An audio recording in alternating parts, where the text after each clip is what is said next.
Alors j'avais un peu de temps au travail, donc je me suis amusé à analyser une scène de Good Will Hunting de Gus Van Sant. Je tâcherai de faire ça vite et bien. La première chose à savoir, c'est que cette scène marque les premières esquisses de la relation qui va se développer entre le personnage de Will, génie malgré lui et vaurien par choix, et le personnage de Sean, psychologue qu'on a imposé à Will. Will cherche à faire le malin en évitant toute confession personnelle et Sean joue le jeu pour essayer de le percer à jour. Après cette scène débutera ce qui deviendra une relation paternelle entre un génie et son psychologue. Il s'agit d'un champ contre champ, tout ce qui est de plus classique pour filmer une conversation avec seulement 5 valeurs de plan. Beaucoup de films font ça, se contentant de filmer à 2 caméras pour montrer du dialogue et faire avancer l'intrigue. Mais Van Sant utilise cette grammaire classique du langage cinématographique pour y faire comprendre le changement de la relation des deux personnages, relation qui est le cœur du film et qui débute par le fameux monologue de Robbie Williams, étudié et admiré à foison sur le net, et cette scène bien trop sous-évaluée à mon goût. La question demeure, comment faire comprendre que leur relation change dans une discussion aussi banale? On y va. La coutume veut se rapprocher des personnages au fur et à mesure que la discussion se développe, pour montrer l'intensité de la conversation. Plus on avance, plus on est dans l'intimité. Mais dans cette scène, le premier champ sur Will est directement proche. On est immédiatement plongé dans son intimité pour ensuite en ressortir par un plan plus large, à égalité avec le contre-champ sur Sean qui vient quelque peu après. L'idée pour Van Sant n'est pas de montrer le changement d'état des personnages au travers d'une coupe,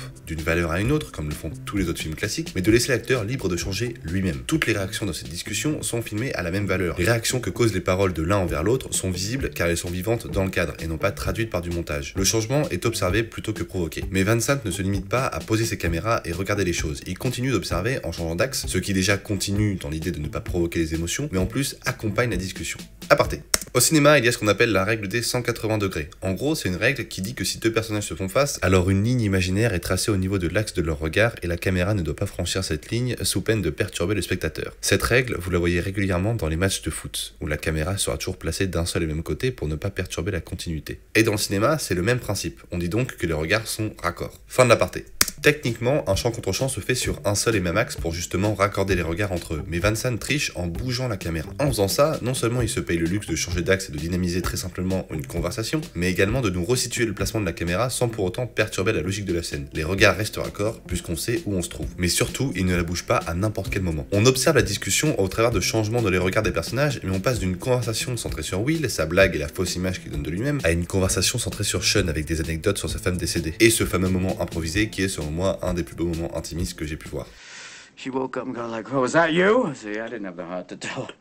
Oh, God. She woke herself up? Yes.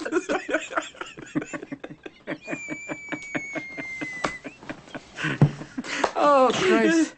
À partir de ce moment, Sean va varier la discussion en tentant de confier une anecdote personnelle de sa vie pour que Will fasse de même. Malgré le fait que ça ne marche pas, Will comprend qu'il a affaire à quelqu'un de plus coriace que lui. On reprend l'outil d'observer les changements sur le visage plutôt qu'au travers d'une coupe, et on l'associe à une nouvelle bascule d'axe pour retourner au côté d'origine de la conversation. C'est assez marrant de remarquer ça, surtout quand on revoit notre arrivée dans la discussion au tout début de la scène.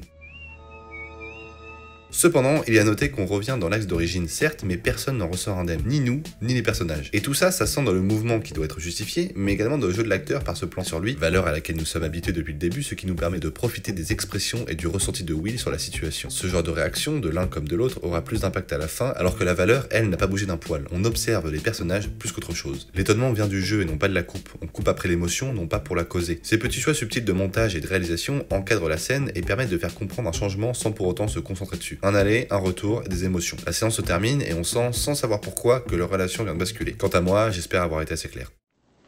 Time's up.